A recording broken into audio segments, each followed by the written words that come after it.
Clive! To what do I owe the pleasure? I just wanted to see how the town's been faring since you brought everyone together. Since we brought everyone together, all is absolutely wonderful. Conrad and Natalie's hands remain safely away from each other's throats and firmly at the helm.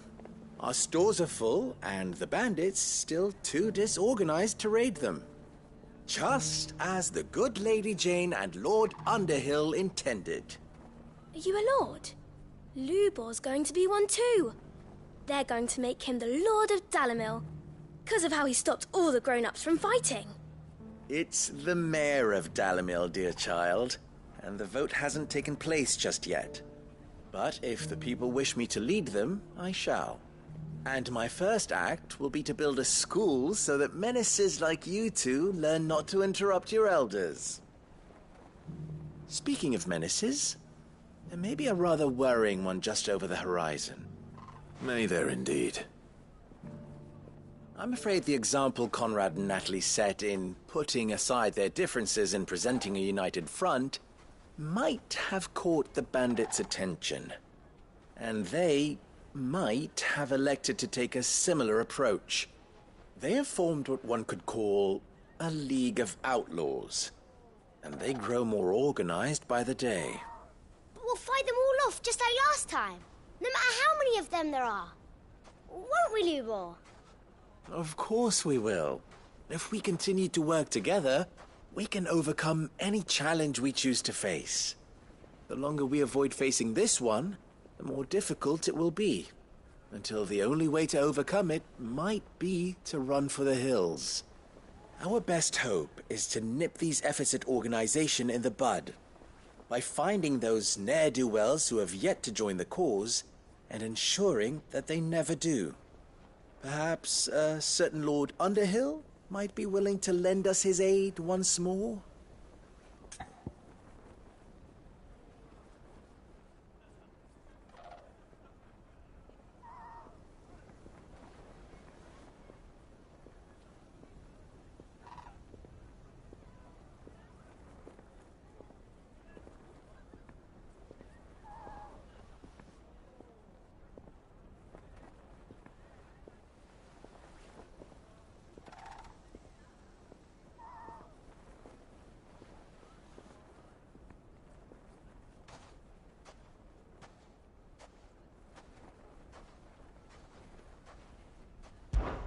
How could I refuse?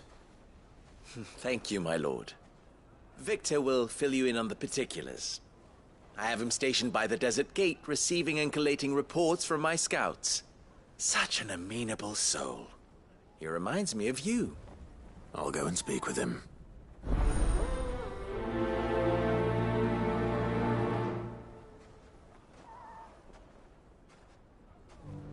What's the difference between a lord and a mayor? A League of Outlaws. Sounds like we have some competition.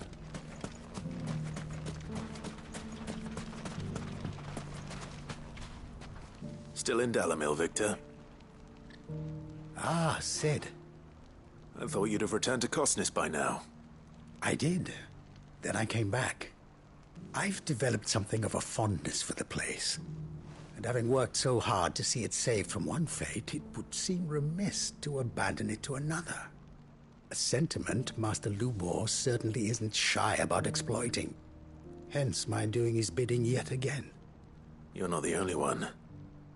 What does he want you to do? He asked for my aid in putting down the bandits. And he said that you might be able to help me find them. Then you've come at just the right time. I was on my way to speak with Conrad about how to organize our forces. There are more camps in the vicinity than we can safely strike at once. But we must strike together, and we must strike soon at as many camps as we can. We can't give this league of theirs time to rally its forces. All right. Which camp shall I take? There's one upriver. Just out there, across the dunes. Leave it with me.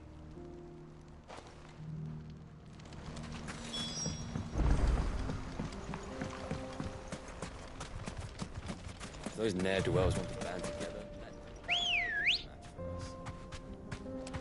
Let's go.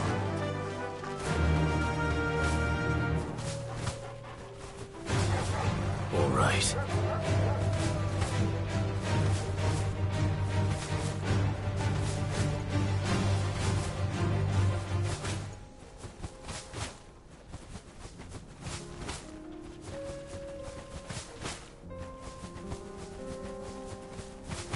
That must be the camp Victor mentioned. Come on then, Toggle. You deserve a rest. That's him! The one who killed Locke and Fingers! Take his head off!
I'd better let Victor know.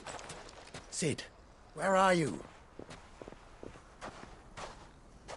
Ah, I see the bandits didn't pose you any trouble. No, but... that's not why you're here, is it? No. Something's happened. We need you back in Dalimil. What is it? The whole town's in uproar. They're saying that Lubor is a bearer. What? Seems that one of our parties wasn't as thorough as they should have been. They let one of the bandits escape, and his escape route took him right through Dalimil. Some of the children spotted him, and he was about to silence them. And when Lubor felled him with a bolt of magic, and without a crystal. But that's not possible. It is, if he's a bearer and has been hiding it all these years, which is what people are saying. If he has, well, I wouldn't blame him. No man is branded by choice. Still, all those people see is a man who's lied to them all his life.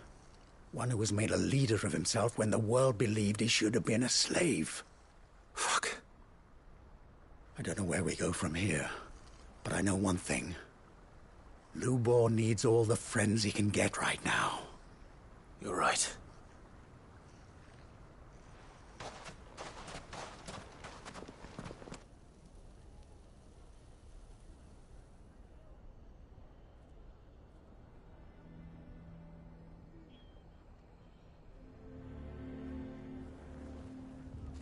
And now everyone knows. I made it a habit to keep a crystal close at hand for just such an occasion. And when that occasion arose, I forgot to reach for it. Well, it was bound to come out sooner or later. We're sorry, Lubor. We tried to keep running. But we just couldn't anymore. There's nothing to be sorry for. I rather enjoyed playing the hero for once. All that matters to me is that you two are safe. Look at him talking to his betters like it's nothing. All lies, I'll wager. Just like the ones he fed us all these years. Once people make up their minds, it's hard to change them. We need to do something, and quickly. Convince the people not to let their prejudices blind them. Convince them that nothing has changed. That their enemy lies outside these walls, not within them. You're right. We should speak to everyone. I'm glad you agree. I'll handle the townsfolk. I'm a Dalmec born and bred. They listen to me. You head to the tavern. Make Conrad and Natalie remember who Lubor really is. They know that Lubor and I are friends. I might not make for the most impartial of interlocutors. Lord Underhill of Randalar's League of Merchants, however, is a trusted and impartial mediator of note. I'll do what I can. Lubor, stay here with the children. I can't promise anything, but we'll try. And that is all I can ask of you.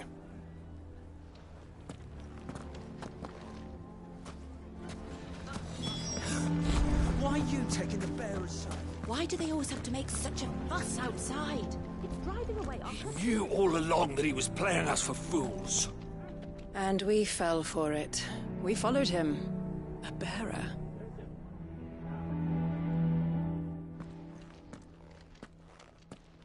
Forgive me for disturbing you, but could I have a moment of your time? I've seen your face before. As have I. Lord Underhill, wasn't it? Of the League of Merchants. That's right. I wanted to speak to you about Lubor. The rumors that he's a bearer. All true, I'm afraid. He'll never be mayor now. Not if I have anything to do with it. But what of his wares? Bearer or no, his steel is highly valued throughout the Republic. In this at least he's done the town a service. Might that not earn him a little leniency? Leniency? He pretended to be one of us when he was laughing behind our backs all the while. I'm sorry, my lord, but he lied to us. He lied to you. He cannot be trusted. So what do you propose? Will you drive him from his home? Close his forge? Perhaps. That is a question for the people of Dalimil. And they will thank you not to get involved.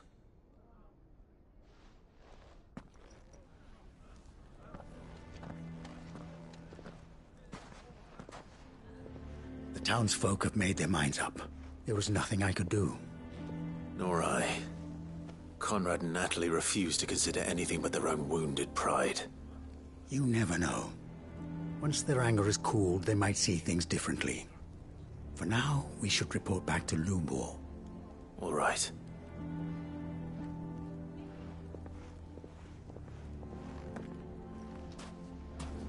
Why do they always have to make such a fuss outside? It's driving away our customers.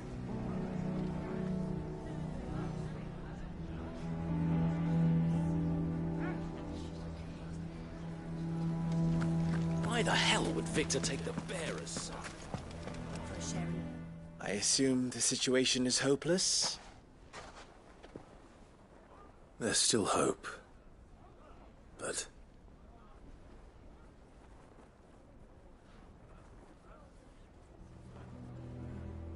But perhaps not in this lifetime, I think it's fair to say. You mustn't think like that, Lubor. Give them time. They'll come around. We'll talk some sense into them in the end, you'll see. No, you won't. And your efforts would be better spent elsewhere. But Lubor... Rosina would often tell me that steel does not lie, that a blade is a reflection of the smith who forged it. To yourself be true, that was her point. Rather an ironic one when you consider that her life was taken with a blade of her own making. But I do not doubt that she was always true to herself and what she believed in, right to the end. And so must I be. I must do what I know to be right, no matter what others might think of me. And now, I know what that is. I must embrace my new role of villain so that the people of Dalimil have something to unite against. For only united can they hope to stand against the threat that awaits them. I'll need to make a suitably dramatic exit, of course. Don't go, Lubor. You're the only one who was ever kind to us. We'll be all alone. Again. Trust me, little ones. It is for the best that I go. Not only for the town, but For you, too. How could it possibly be for the best? These children need you. The least you can do is give the townspeople a chance to change their minds. I would not take it, Victor. It's over. Over, you say? And so just like that, you're going to throw this town and these children to the wolves? I thought you were better than this. But it seems you had me fooled as well. Victor. Forget it. Do what you will. You sure you're making the right choice, Lubor? Of those available to me, I believe it's the best one. Yes. Ah, but where are my manners? Here. A reward for clearing out that bandit camp. Right then. I have packing to do. If there's anything I can do. Anything. I'll bear it in mind. Thank you.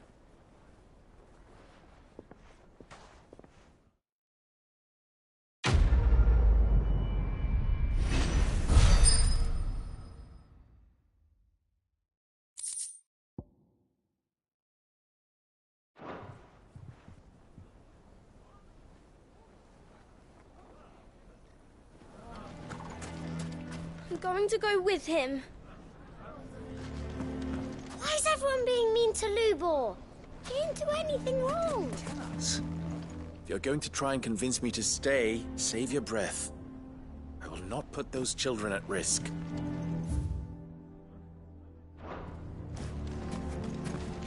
If you're going to try and convince me to stay, save your breath. What do you mean, don't jump to conclusions? He cast a spell without a crystal. What other conclusion is there? Why the hell would Victor take the bearer's side? For a share in Lubor's ill-gotten gil, perhaps? Can you believe we were going to make him mayor? He would have been the ruin of us all. I think we'd better shut up shop for today. Give people one less thing to throw at him.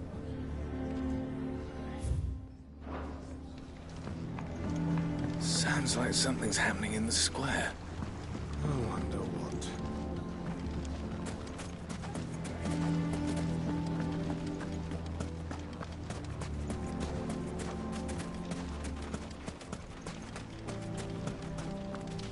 Anything I can interest you in? An excellent choice. Fare you well.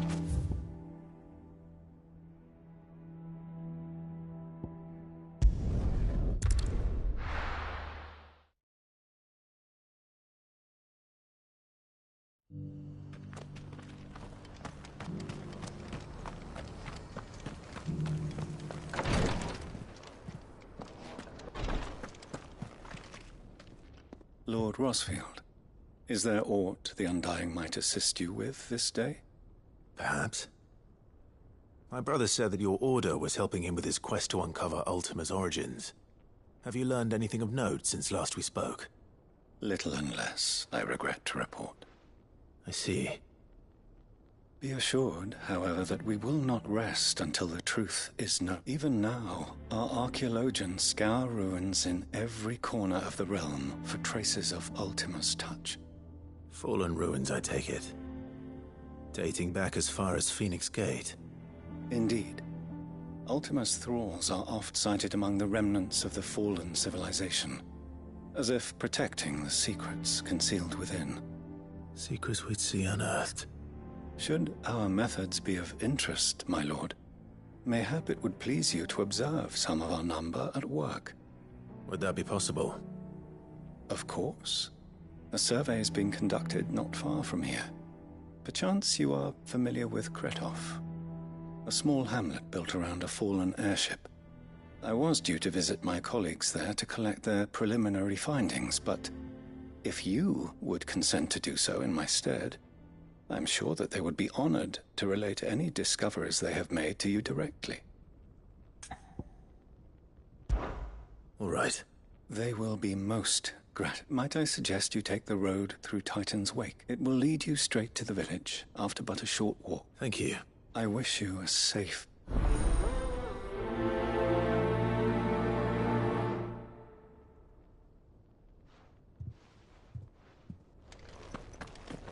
A village built around an airship. Sounds like another lost wing.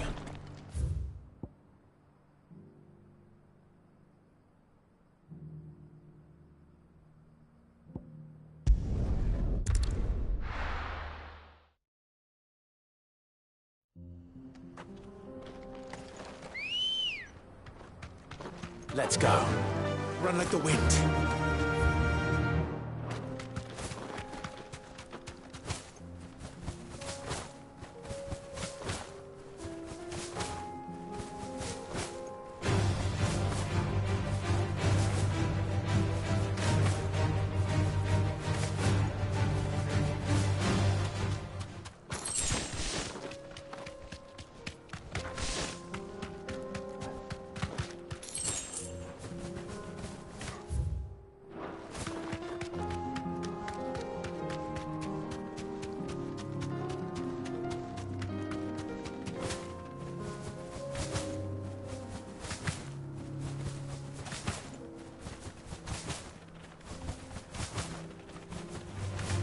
This might take a while.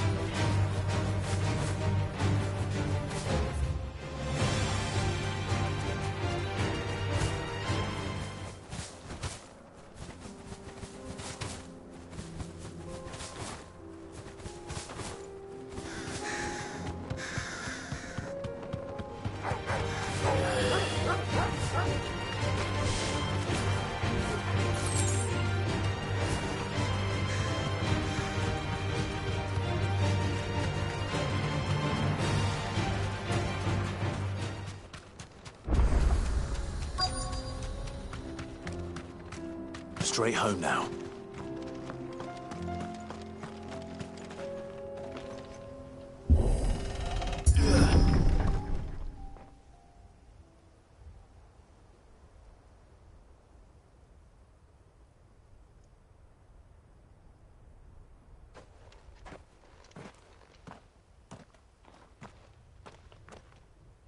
Oh no.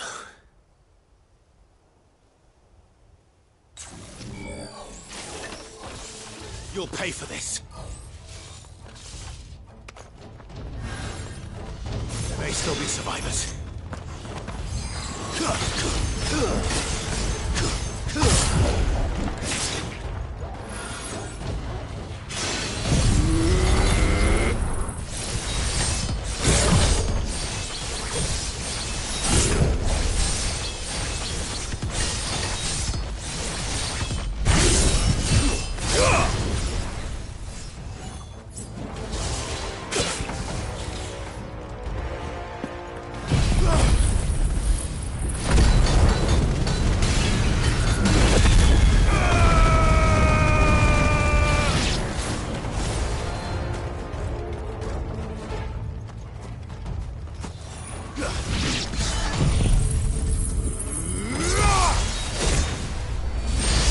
Finished.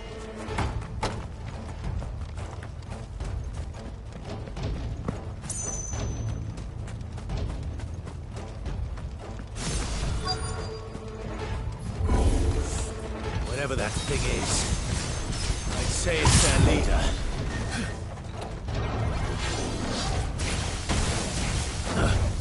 Bet you're all ready. Nice try.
Should have stayed in the past. These must be Cyril's colleagues. You have our thanks, stranger. Who are you? Ah, forgive me, my lord. I did not recognize you. You are Lord Rosfield, are you not? We are archaeologians, tasked with surveying this site. When the echoes appeared, our brothers here occupied their attentions. Thanks to them, and to you, we were, for a mercy, able to see our duty to its conclusion. You call that a mercy? Your brothers might still be alive if you put their safety before your duty. Surely this survey wasn't worth dying for. We are charged with uncovering Ultima's origins. A duty of the highest import, as I'm sure you will agree. And you think your dead brothers would agree with you too? I know they would. They gave their lives for the cause, an honor to which all Undying aspire. Now, to what do we owe the honor of your presence, Lord Marquis? Cyril told me of your work here, and I agreed to collect your findings in his stead. I see. That is most kind. Pray, take them then, with our humble thanks. May the Firebird's flame burn ever in your heart, as it does in ours.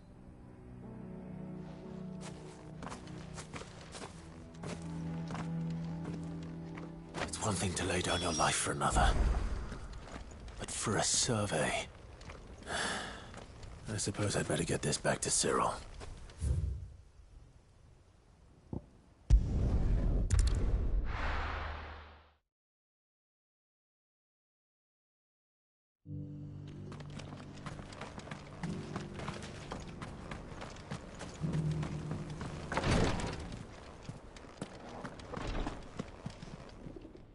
Ah. Here.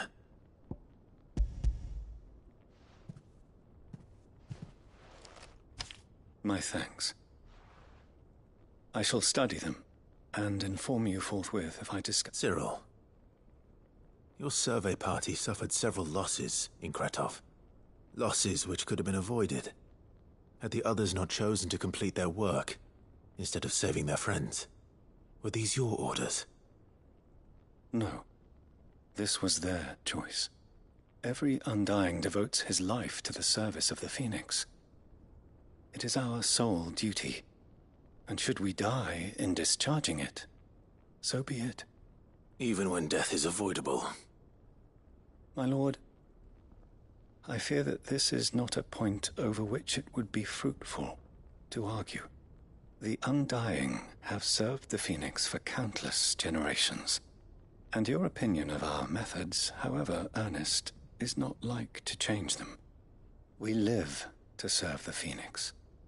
Our very order exists for that purpose, and that purpose alone.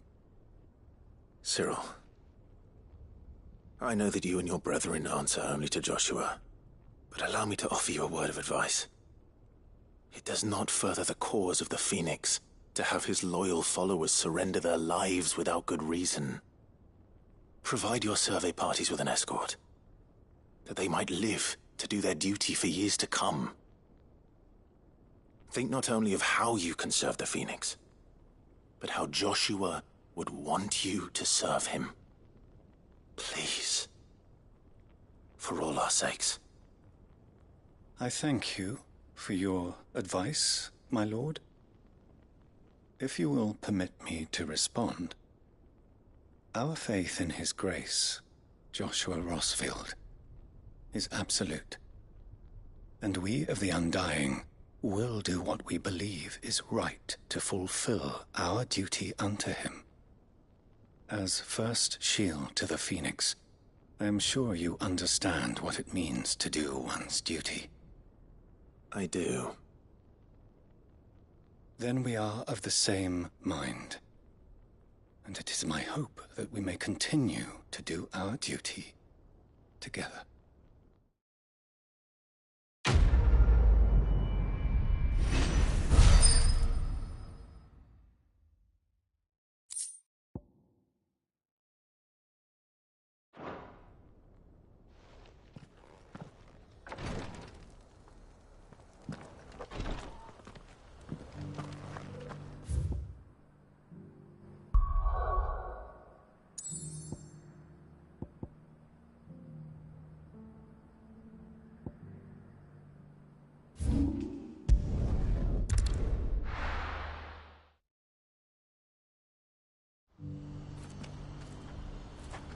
What's happened?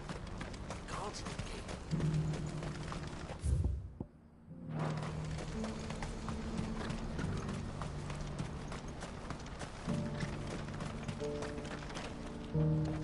Ah, Clive. You'll be pleased to know that the negotiations are progressing well. That is good news. Yes. Our comrade in Randala has just sent word that the contract should be signed very soon. But I still have much and more to prepare. It's a huge undertaking moving this many bearers at once. You couldn't do me a quick favor, could you? What is it this time? More wild beasts? Nothing like that. I just need you to go over to the caravans and ask El how long we have until the bearers arrive. Find out exactly how much faster I need to get all these supplies moved. All right. I'll go and ask. Thanks, Clive.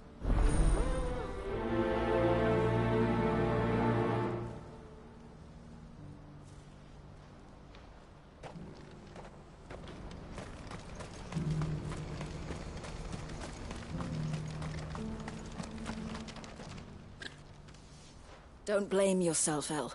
This is their fault, not yours. I know, but... No buts about it, all right?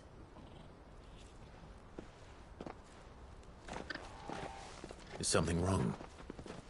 Vonnie came to give me a message from our intermediary. The talks with the Republican army have fallen through.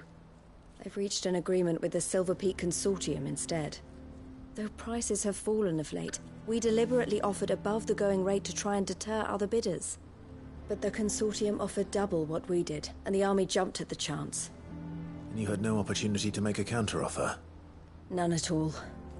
And we were so close. El? What's happened? I saw Vonnie leaving. She didn't look happy. And with good reason.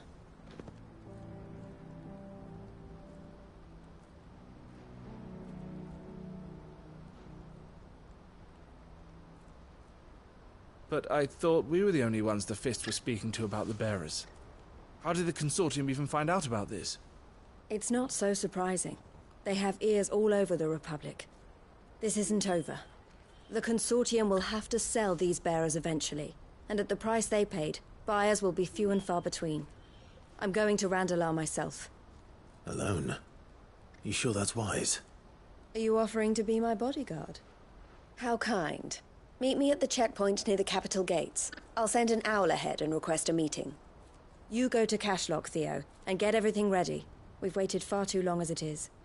Even if I fail to free these bearers, there will be others. Someone needs to prepare the place and keep any prowling beasts at bay. Oh, and that's me, is it? Well, it looks like I'm following orders till she gets back from meeting the Silver Peak Consortium, who've been doing their best to undermine our scheme. She'll never join them after this, surely. No, she said it herself. She still has plans for Cashlock, even if this one falls through. She means to stay with us, then. I can't say I'm not happy to hear it, but... is this what she really wants? You have to trust her. You're right. It's what she wants now. And if El's off fighting for the cause, I should do my part too. So I bid you farewell and safe travels, my friend. I'll gather my men and leave for Cashlock. We'll make sure the place is well stocked and defended. You go to Randalar and see if you can stop my sister biting the Consortium's heads off. If she won't consider her prospects, someone has to. I'll do my best.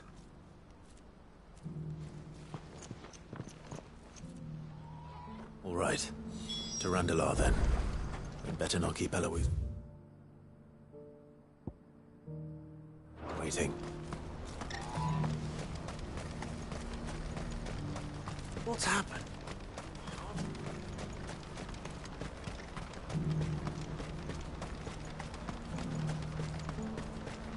What I wouldn't give for a hot meal. Looks like this is the end of the road. When are they gonna let us through?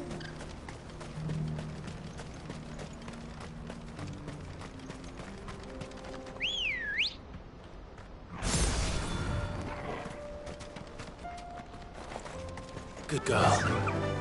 Run like the wind.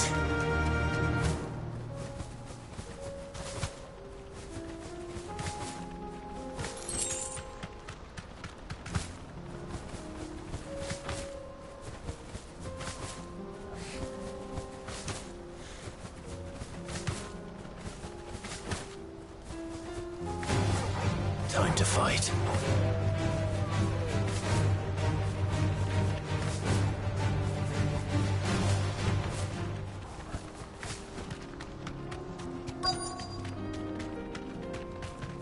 Be safe. I hope I didn't keep you waiting. Did you arrange to speak with the consortium? Here they are now. You wish to consult with me?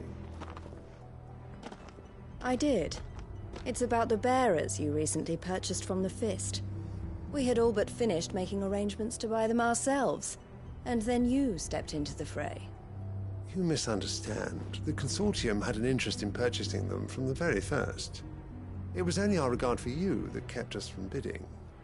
But your hesitancy in accepting our offer to you suggested that the regard was not mutual. And so we resumed our business. I did not hesitate. I am simply not inclined to make such decisions without first giving them due consideration. But what is done is done. Come then. How much do you want for them? Alas, you are too late yet again. We rarely take on such unconventional merchandise without a purchaser in mind. The bearers belong to him now. Who is your buyer? A trader from across the water. A most demanding fellow, if it's any consolation. He insisted the bearers be fed, dressed, even given their own bunks for the voyage over. That's what you get when you deal with continental types. I wouldn't know. Oh yes, the culture on the continent is quite different to ours. They pay good money for bearers not fit for the knacker's yard, and treat them like kings. But as long as they pay... That does sound unusual. No matter then. If they've already left our shores, there's little that can be done. Allow me to withdraw my interest. And with it, my interest in joining your organization. My associates will be sorry to hear that.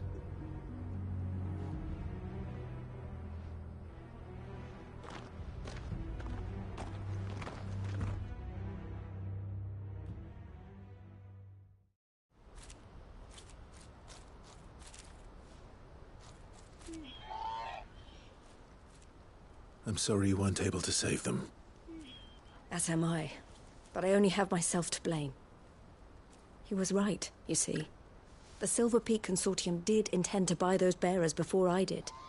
Their representative hinted at a possible purchase when he came to recruit me. I feigned interest in joining them in the hope he might be encouraged to tell me more, and he did just that. As soon as he left, I sent my own offer to Randalar. So you never... No. I entertained the Consortium's proposal solely so I could learn more about those bearers. But I was a fool to think they wouldn't find out. I knew exactly who I was dealing with. You tried. I did. And if what he said was true, the bearers are to be well treated. Which is something, at least. But they deserved more. I wanted so badly to see them freed. Eloise! Eloise! Word from Cashlock. The village is under attack. A pack of beasts have come down from the mountains, and there's a dragon at its head. Theo and the others are trying to hold them off as best they can, but the odds are against them. They need help, and fast. Theo! I'll go on ahead. Thank you, Clive. I'll gather some men and join you there. Just... make sure he's safe.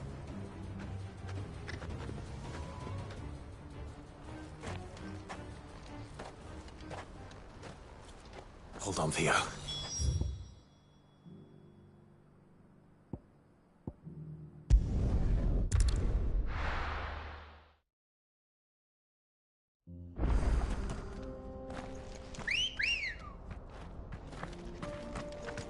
Good girl.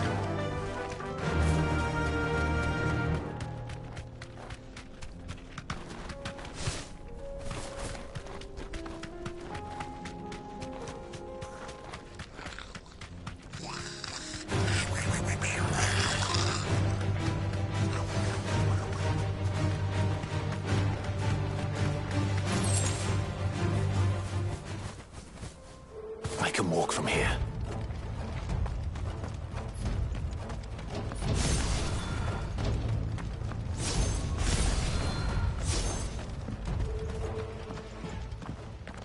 Where's Theodore? Upriver! He led the dragon that way to keep it from the village, but the whole area's flooded with ether. We just have to pray he makes it out in one piece. I can do better than that. Torgal, with me.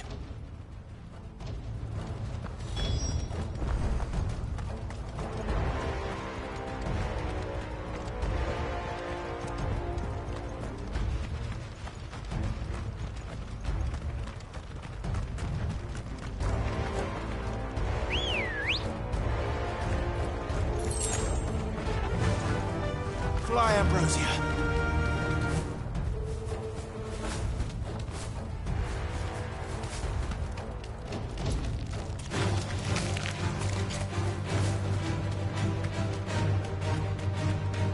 Where are you, Theo?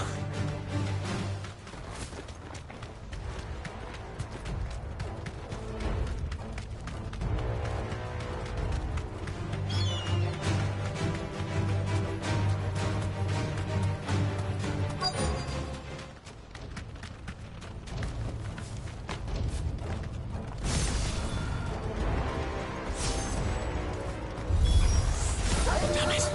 The ether's too thick. These creatures have already turned.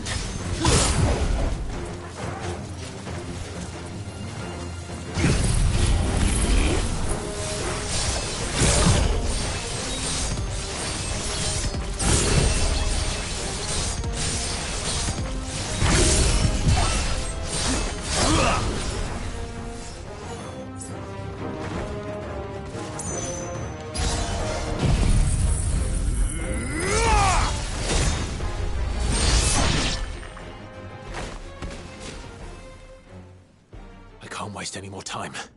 I need to find Theodore before that dragon does.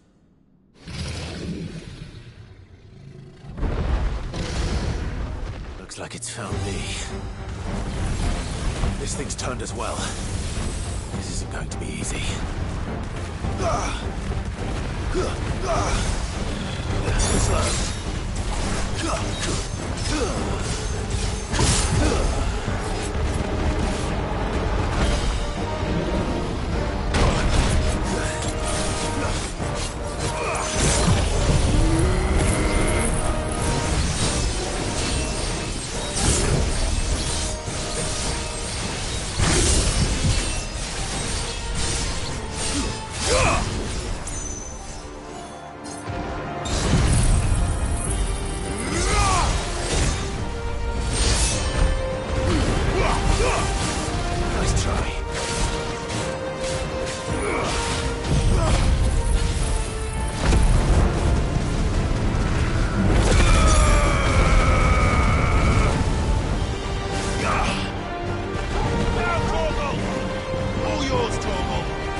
Clive?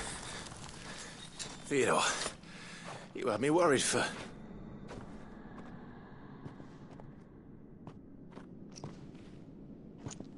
We have to get you out of here.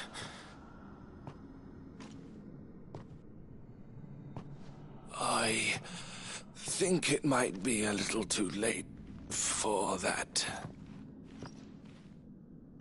Bearer or no, there's only so much ether a man can take, and that Drake just wouldn't let me leave. You have my thanks, Sid, for finishing what I could not. For keeping Elle's dream. Theodore!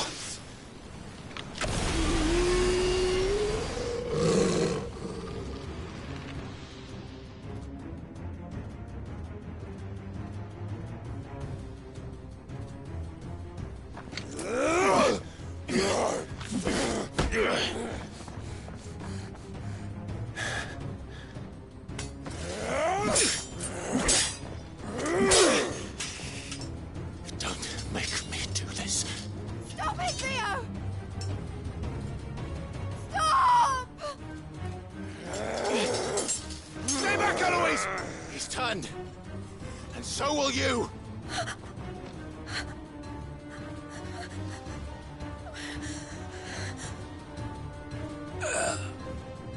Elle.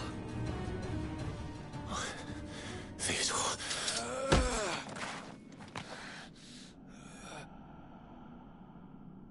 Take care of my sister. Theodore, wait. Goodbye, Elle.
Thank you, Clive.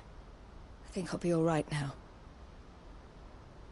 That was true bravery he showed. Leading the dragon away from the village like that. His first instinct was always to protect people. To put others' well-being before his own. And now he's gone. Because I sent him to that place, against his will. It wasn't against his will. He was ready to do whatever it took to show you he could stand on his own.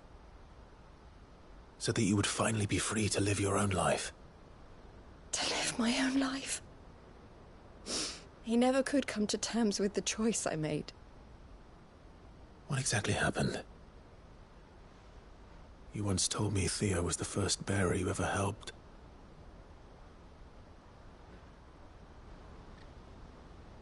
We grew up in Canva.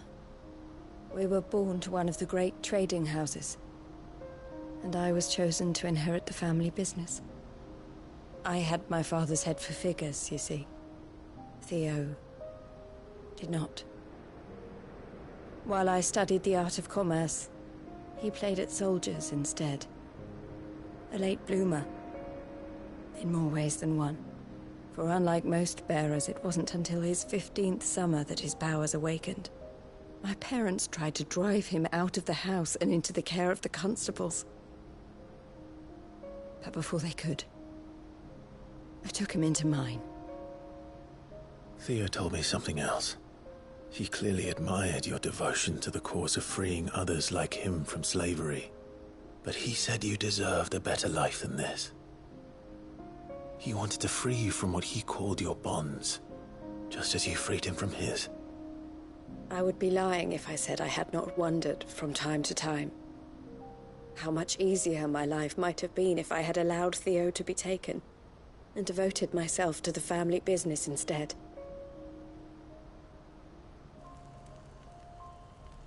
But I have never regretted the decision I made. Being with my brother meant more to me than tradition or reputation.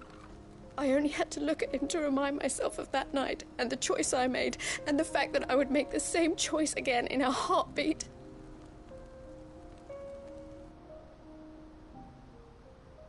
He was never a burden. How could he even think that? If anything, I was the one who weighed him down. You weren't, Eloise. He said it himself, that he had always been grateful to you for saving him, and that he wanted to repay you by letting you live the life you were denied. Neither you nor Theo weighed each other down. You loved one another. You did whatever was necessary to continue living your lives together, and you always would have. You're right. All I ever wanted, all I ever did, it was so we could be together. Oh, Theo, why did you have to...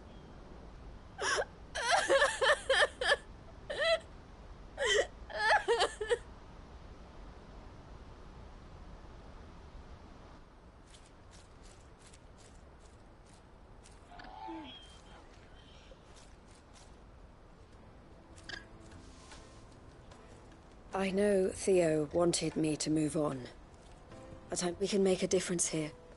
We can help people, save them.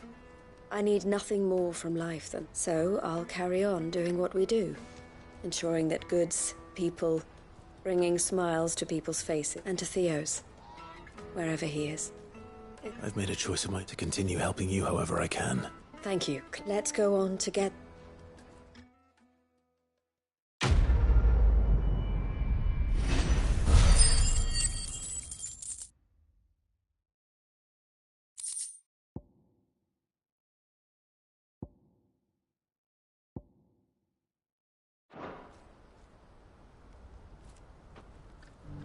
The Crimson Caravans is my family business now, and I would not exchange it for the world.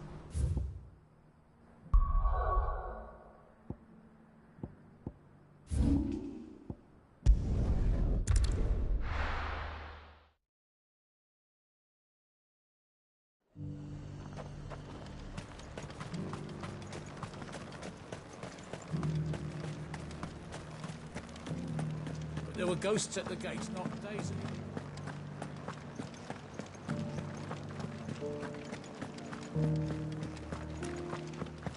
Those things I said before.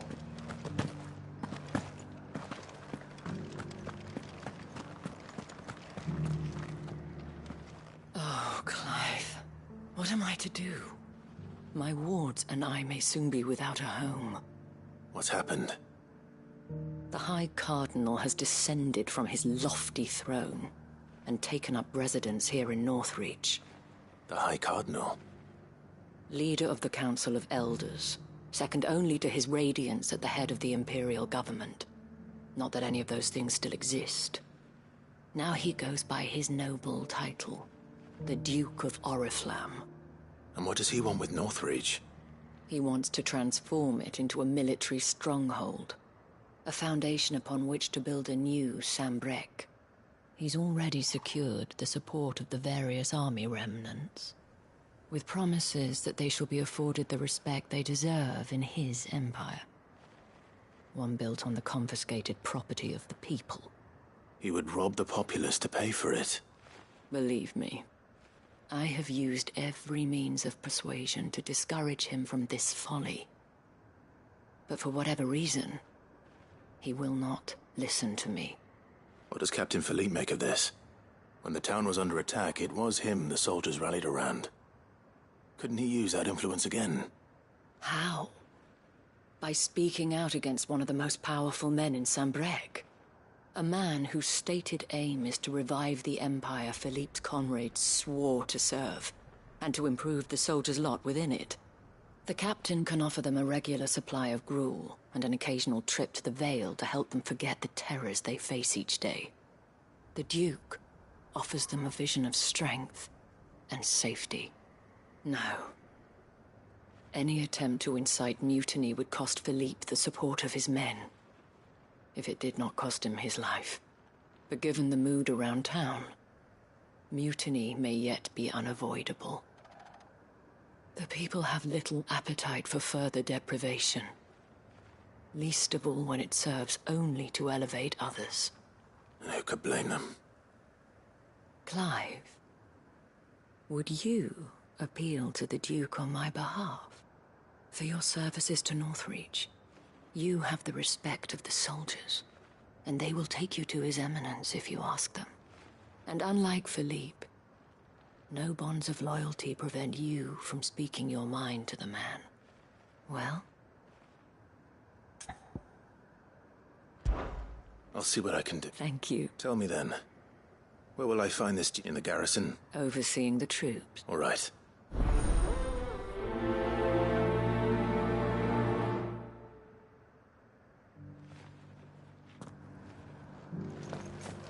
I may have met this dude before, at the Remembrance Ceremony. Let's hope I didn't make a strong impression.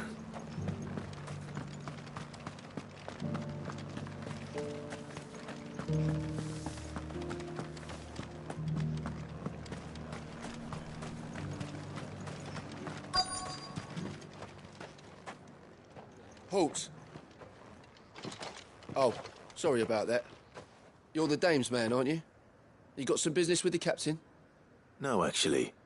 With the Duke. I was hoping I might be able to speak with him.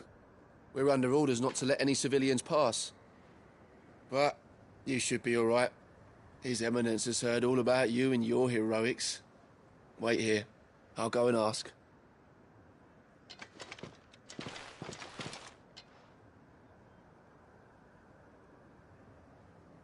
So, you are the sellsword who lent his aid to the garrison. The Empire owes you a debt, and I shall see it repaid. But tell me, is it wealth that you seek, or favor? Neither, Your Eminence. I thought only to inquire about your plan to turn Northreach into a stronghold. Ah, I see. You are worried the expanded garrison will render your services redundant. Yet you needn't be. A proud fighting man like yourself shall always have a place here. Pride of place, in fact.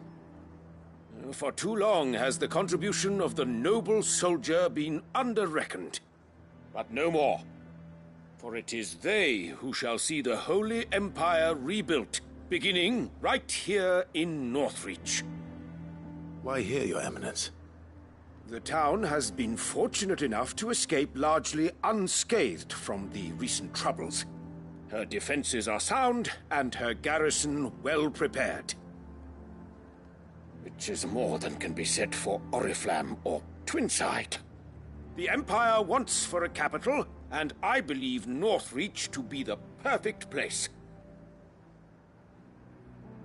With Caer Norvent as her citadel.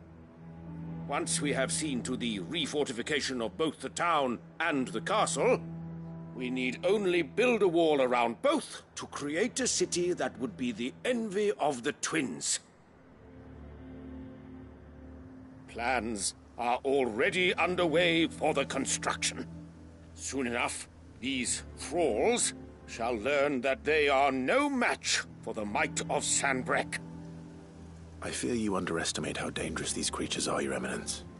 Should they return in force, you will need all the people of Northreach to come together in defense of the town. Something they may be loath to do if they've been deprived of their worldly goods. The people will do as their leaders command.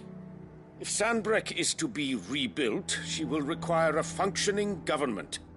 One whose authority is beyond question. That is why this levy is necessary.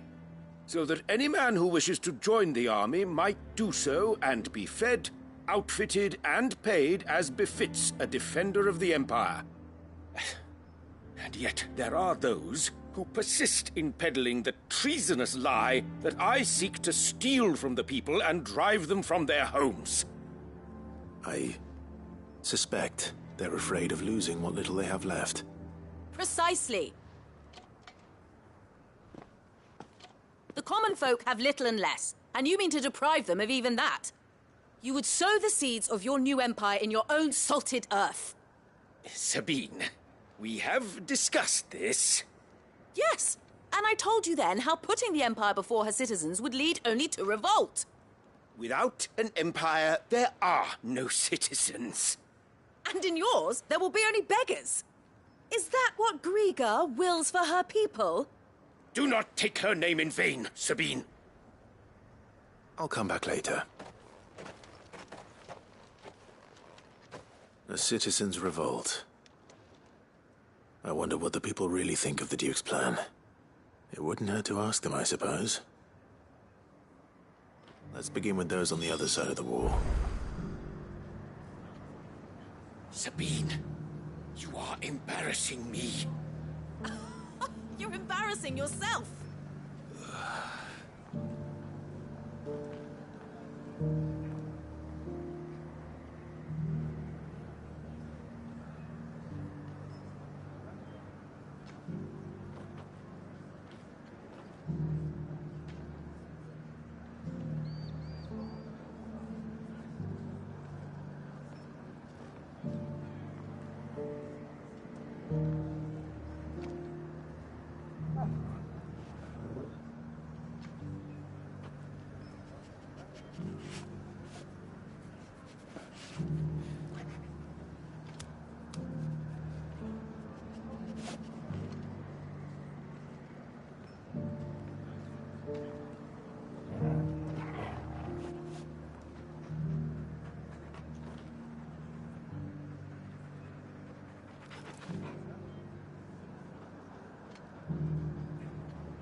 Sabine, you are embarrassing me. You're embarrassing yourself.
Sabine, you are embarrassing me.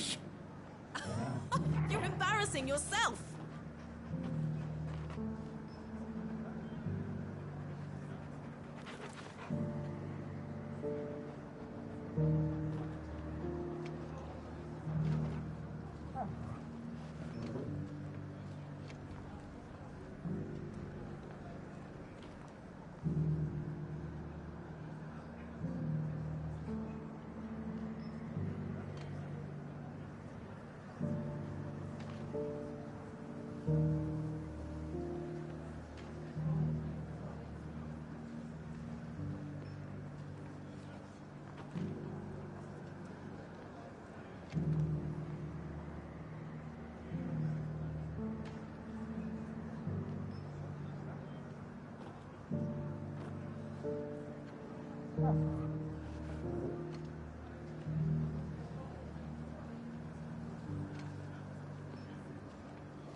Sabine, you are embarrassing me. You're embarrassing yourself.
All right there. What is it you're after, sir? Just your opinion, actually. I wondered what you thought of the Duke of Oriflamme. Oh, him. Not much. None of us traders do. It's thanks to nobles like him that we had to set up shop this side of the wall in the first place. Couldn't have the rabble getting any closer to the holy capital, could they? And now he's trying to drive us out completely, threatening to take everything we got from us if we don't clear off. If the dame said she wanted him run out of town, I'd be straight through that checkpoint, tar bucket in hand.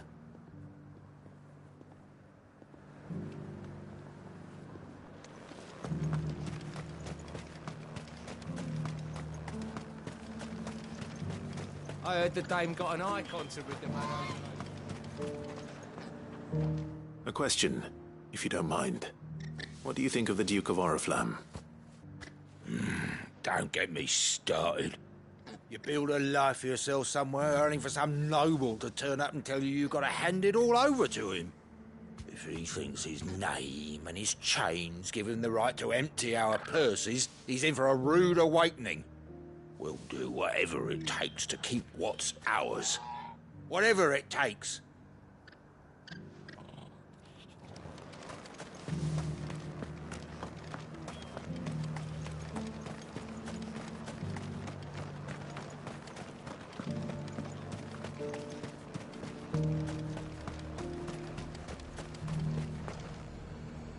I've been hearing a lot of talk about a certain duke. Nothing good, I'll wager. Going around acting like he owns the place.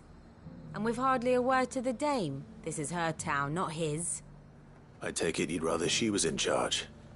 As far as I'm concerned, she still is. Just need his eminence to sod off back to Oriflamme. Well, the people seem united enough. What about the soldiers? I got peppers to numb your tongue up.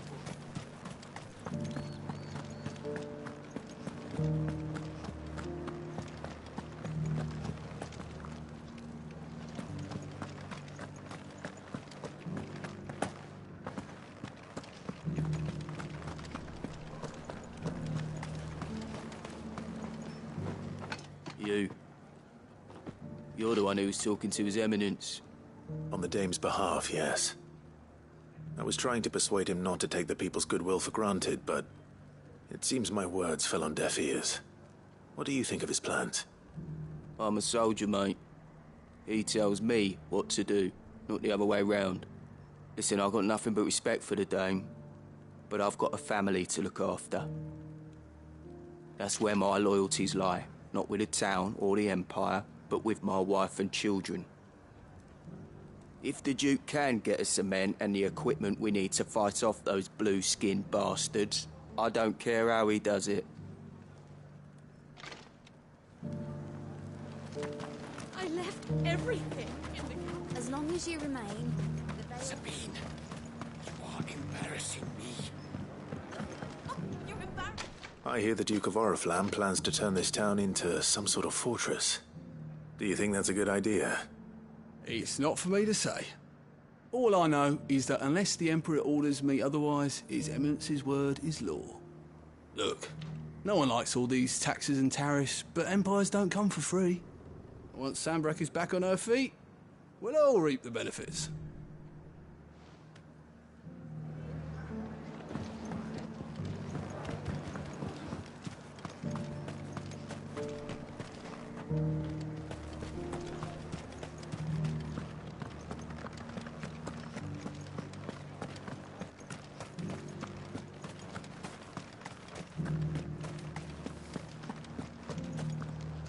Excuse me, do you have a moment? I wondered if you'd mind sharing your thoughts on the Duke of Oriflamme. Well, he's made a lot of enemies coming in the way he did. I mean, look around us. You can see the state the realm's in. The traders might not like having the screws put on them, but if they volunteered a few more of their hard-earned gil before things got bad, maybe they wouldn't have to. I think the Duke's got a point when he says rebuilding the Empire's the best way of making sure we're all protected. And if that means people who don't know one end of a sword from another have to make way for those who do, well, that's just how it goes. Let's see what Philippe makes of all this.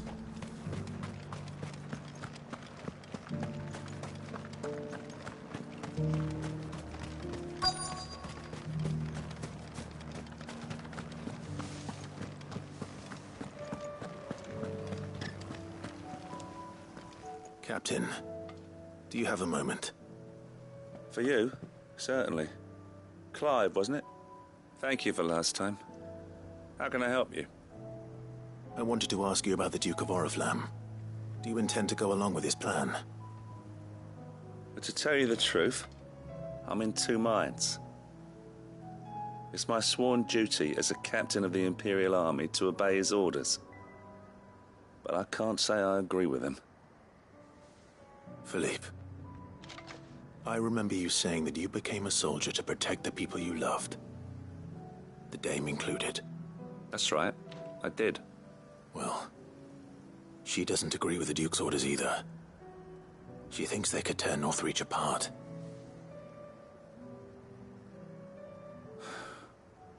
And she's probably right. Thank you, Clive. I know what I need to do now. Protecting the people I love is what matters. Doesn't matter how. Well, duty calls, so I better go. Thanks again.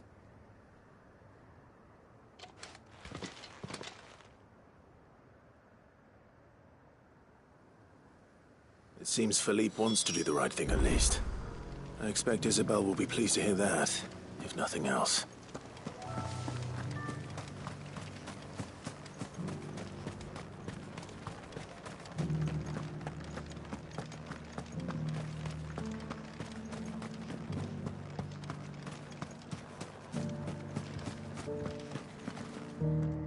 Ah, Clive.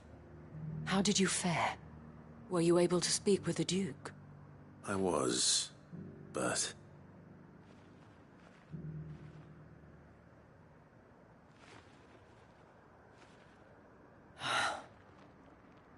So Northreach is to be a fortress after all. Well, it will certainly help to hold back the thralls. There's no denying that.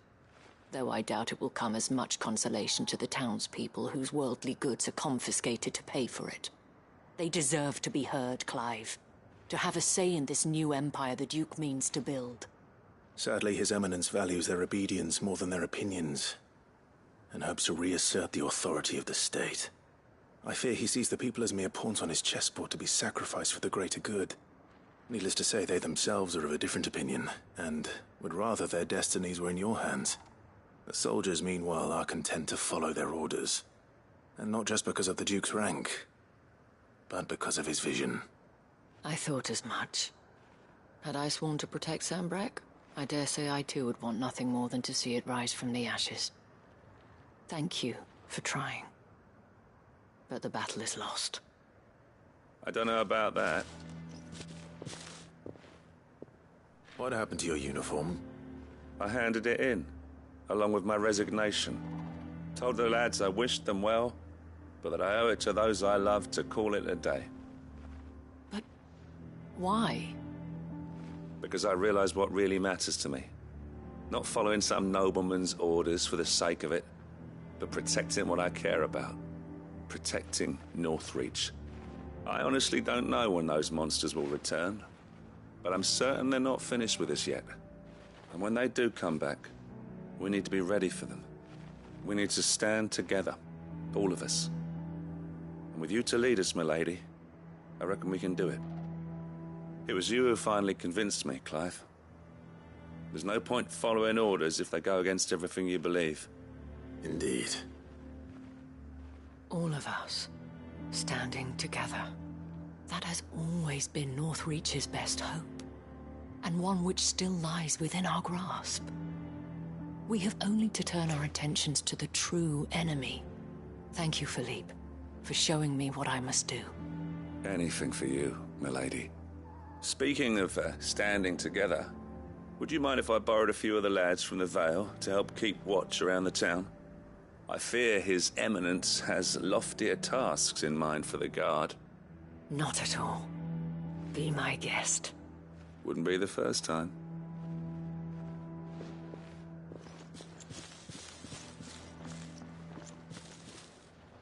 There may be hope for Northreach yet. Especially with men like you and Philippe to champion our cause. I, for my part, shall continue to work upon the Duke, in the stubborn belief that I might still tempt him into joining hands. But I suspect I shall have to call upon your aid again. Until then, Clive. Until then.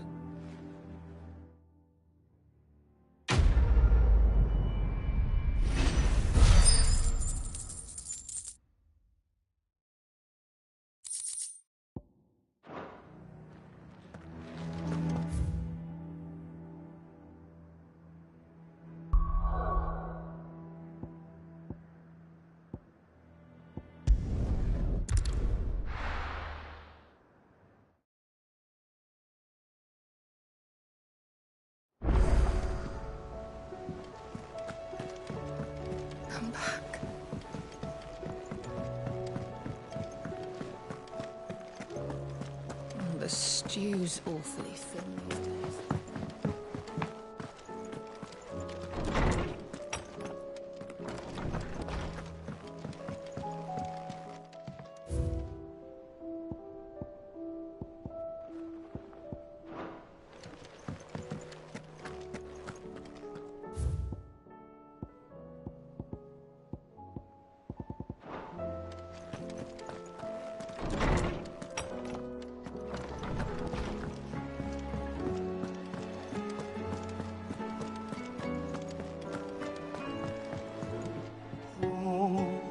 Adrift on foam-flecked peaks, despair looms below.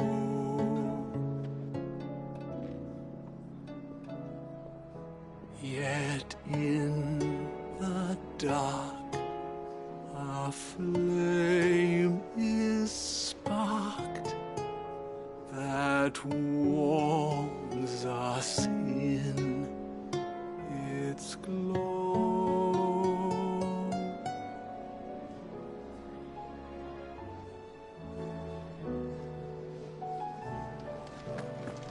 You don't know what you're talking about. The odor's what gives Chance's stew its, depth. And that's what makes it superior to any old lizard livers.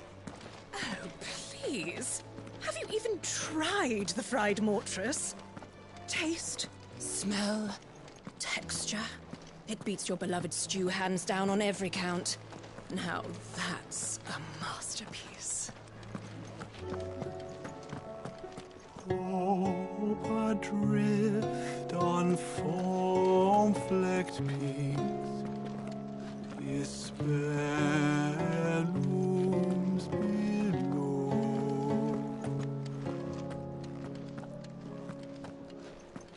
Yet in the dark, a flame is sparked that warms us in its glow.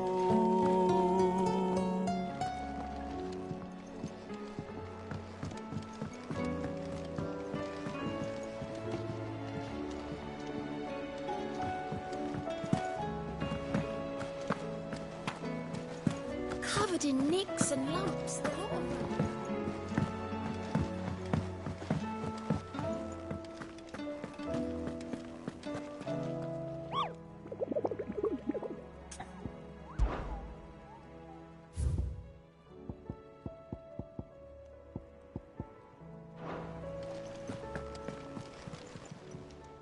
Welcome to the Patron's Whisper. Is everything we've received and everything promised?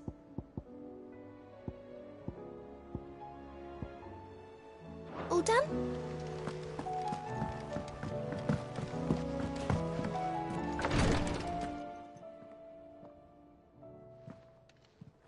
How are you feeling, Joshua? Better than I was. But not nearly as well as you should be. Your cuts and burns may have healed, but your body still bears the burden of every spell cast. And what would you have had me do? It was no ordinary foe we faced. It was the Warden of Darkness. Yet still, it was not enough. The king could have ended me at any moment, but instead chose to toy with me like a curl does a mouse. You underestimate yourself. Oh, it was crystal clear. Only one man established his dominance that day, and that man was Barnabas. I'm sorry, brother. That was ill-spoken. It's just, I have never felt so powerless. And when so many are looking to us for strength, perhaps the prince feels the same.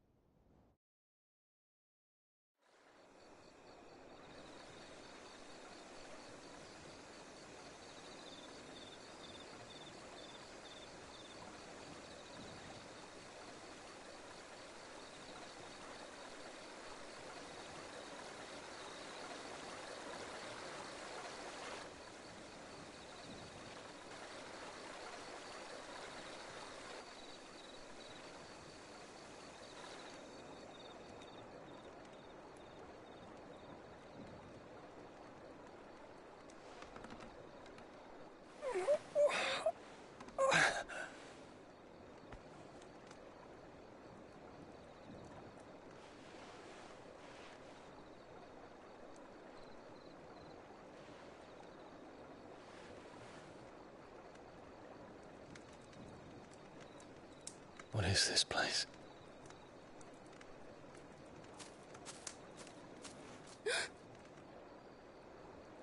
Don't move.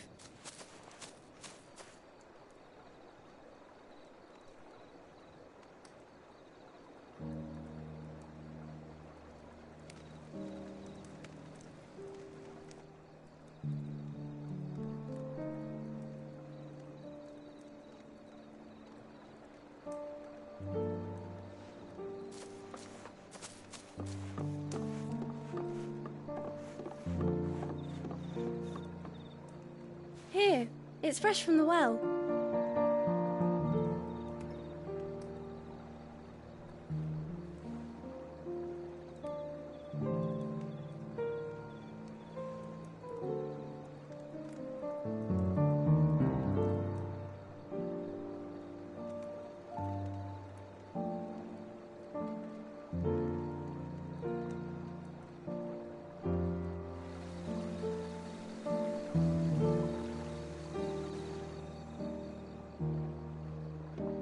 Grandmother told me spirits sometimes get lost, and that the lanterns guide them to their proper place.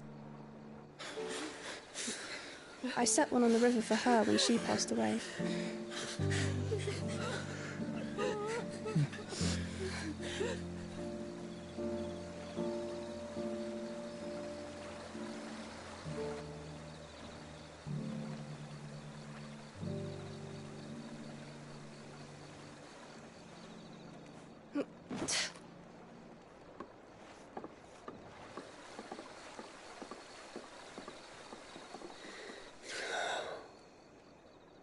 The fiend works from the shadows.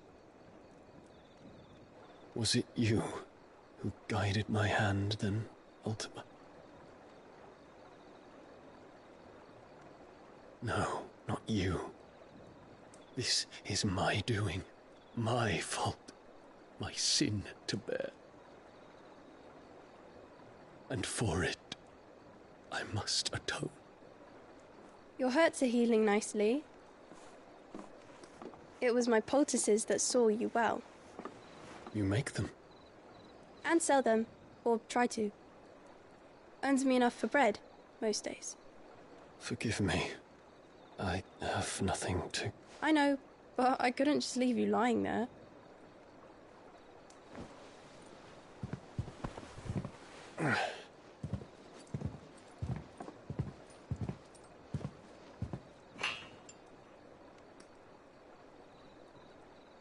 You're going then? Of course. I'm healed. Thanks to you and your poultices. Will you promise to come back and visit?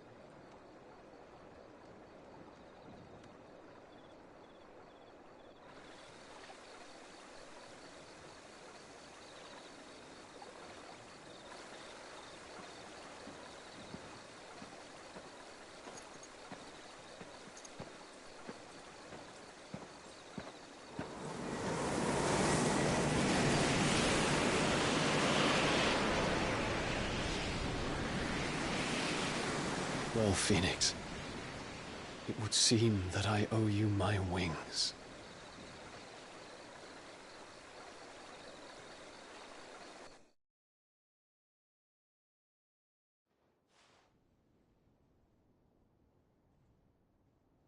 Perhaps he can find an answer. You will be returning to Waloed soon, I gather. I see no reason to wait. Then neither do I. I can think of a few, but I doubt they'll stop you. You will take your medicine.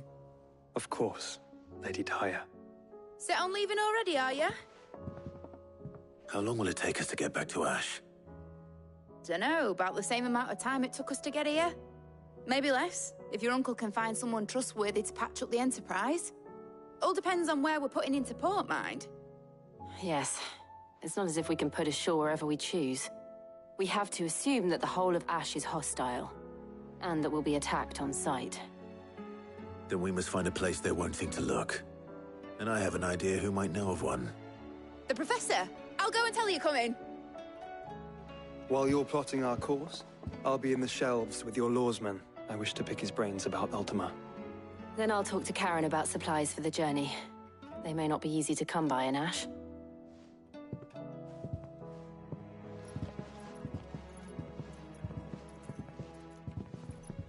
Your brother's body won't take much more of this recklessness. You know that, don't you? I do.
Anything catch your eye?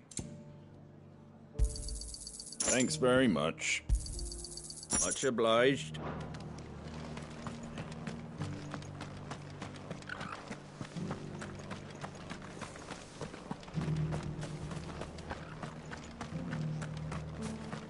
I'll build a barricade so sturdy, even a bandicoot.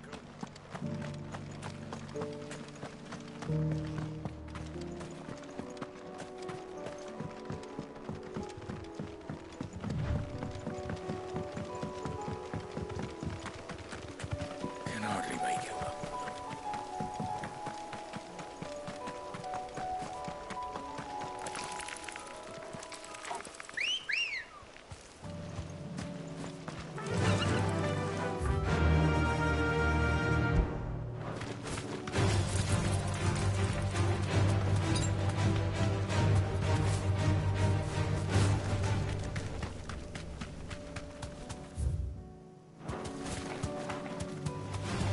Time to fight.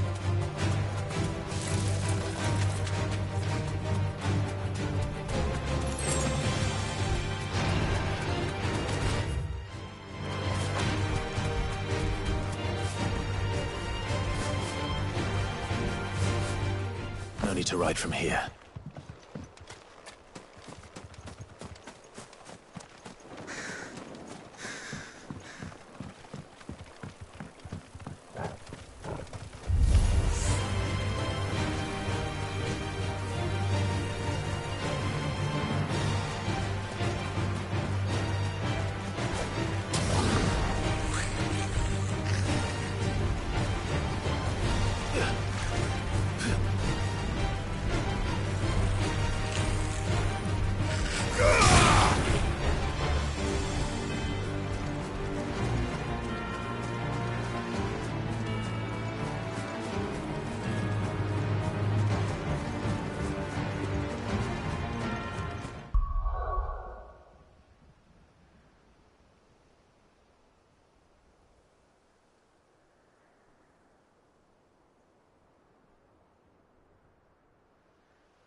Seems this one has a little more life left in it. All right then.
back to sleep with you.